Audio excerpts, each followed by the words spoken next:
The senator from Washington. Mr. President, I come first and foremost tonight to thank the staff who worked so hard on this package. And I mean not just in the last few weeks, but for literally years' work to try to get to an agreement on something we could vote on.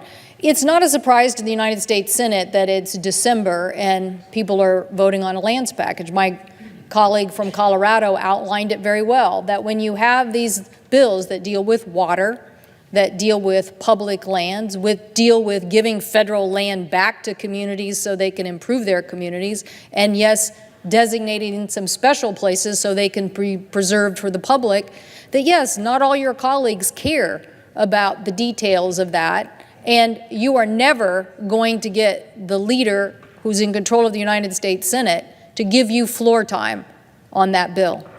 So every December, we're here with a lands package to be considered. And it's a package that has a lot of input from a lot of people, negotiated, in this case, with the House and the Senate, with Democrats and Republicans, a four-corner negotiation. So the missed opportunity tonight, as my colleague from Colorado said, is that we don't get to vote on it.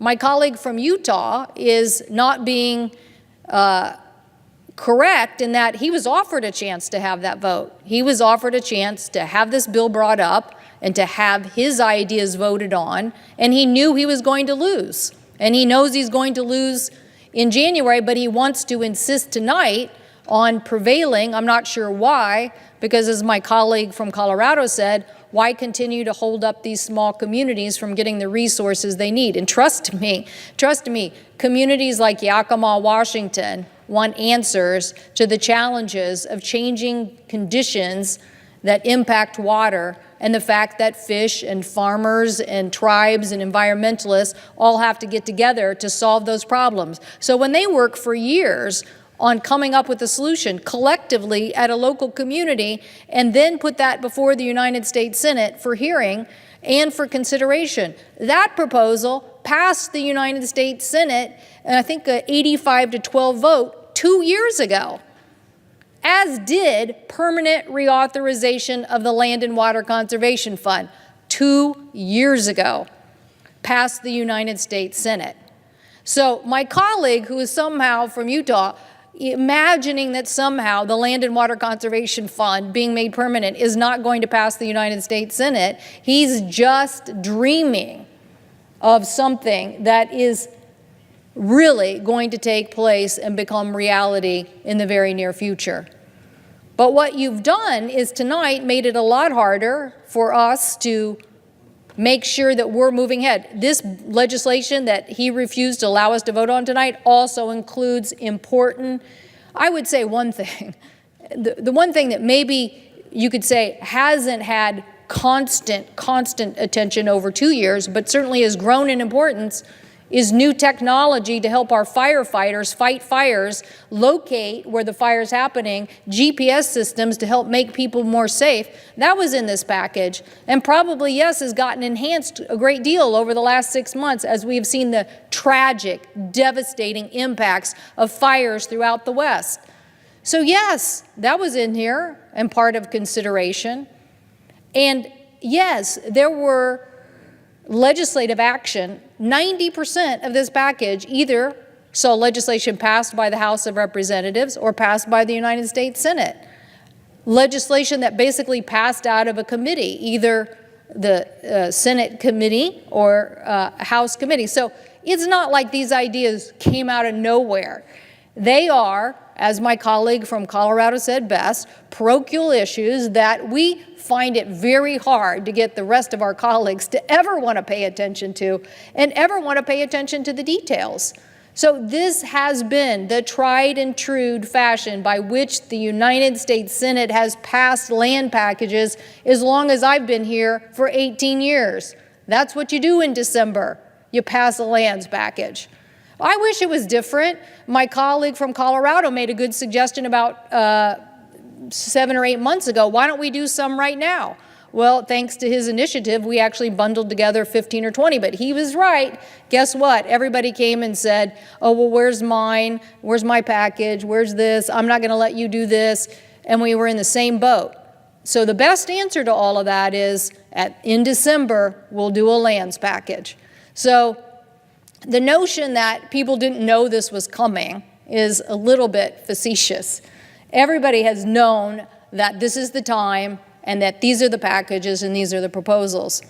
And to my colleague from Utah, I get it. He's not necessarily in agreement with some of his own delegation who pushed things for Utah that are in this package. I get it. He has a different philosophy about what should happen.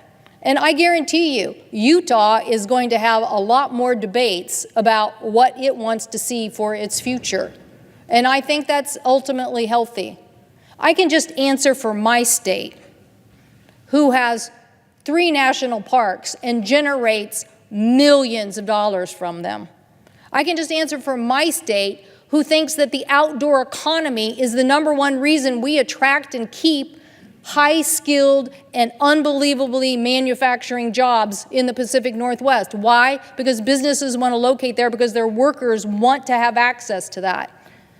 My state knows that the outdoor economy, because it has companies like REI, is over an $800 billion annual economy. So yes, when you invest in public lands, you get more access for hunters and fishers and people who want to go and enjoy and recreate, for our veterans. And so guess what? It's a great economic development tool. So the notion that a state who has public lands doesn't have economic opportunity is not telling the whole story. We all get it. We all represent counties that have nothing but an outdoor economy or public land, and then they want to know how to build a school or a fire station or keep the lights on for basic services. We get that complexity too.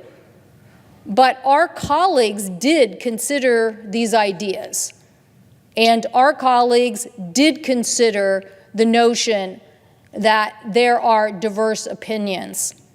It's just that at the end of the day, you have to have a vote. You have to be able to come here to the United States Senate on this subject, that is lands packages, and have a process. Listen, if my colleagues who care so much about this want to create a new norm in the United States Senate that the first week of December will be the deadline for all lands packages, and then by the end of that session we will have lands packages always considered in the United States Senate, I'm all for it. I'm all for that right now because I see devastation happening on water writ large. I see unbelievable problems happening throughout the West just on water. Now, you can say we're going to do nothing and we're just going to let the courts and the lawsuits and everything play out, but guess what? That's where we were on fire. Until what happened? Until the gentleman from Montana and the gentleman from Idaho and the gentleman from Oregon and the gentlewomen from Washington, we all got together on a fire bill and we said, this is what we think would be great for the West to do to move forward. That's what we were trying to do tonight on water and on other fire measures and on public lands and helping veterans and Native Americans in Alaska who never got a fair deal on access to their own land. So these solutions, I get, may take a few pages to print out and for people to read, but they are important public policies that need to have this body's attention. And you are doing nothing but shortchanging the public debate if you won't even allow the bill to come to the floor for that debate. We are always, always going to get sidelined as individual bills as not being important enough to take up the time of the Senate. It's only collectively in a bundle like we saw tonight that they can be considered. But I guarantee you, they are not going to grow into a package that becomes less important with time. They're just not. They're just not. They are going to continue to be amplified as important public policies where a local government, a county or a city, and the Forest Service and BLM and a school district and a community are going to have to work together. They're going to have to work together. They're going to have to work together on water, on fire, on public access, on conveyance, on how we're going to preserve open space, on how we're going to recreate. It is going to be demanded. And I know my colleague from Utah doesn't agree with all of these philosophies, but I guarantee you there are lots of people in Utah that would have just loved to have a vote tonight to see how those issues would have played out. So I just want to thank staff. They have worked night and day, literally for months, if not years, on these policies. They have worked so hard to try to find the common good and a place to move forward.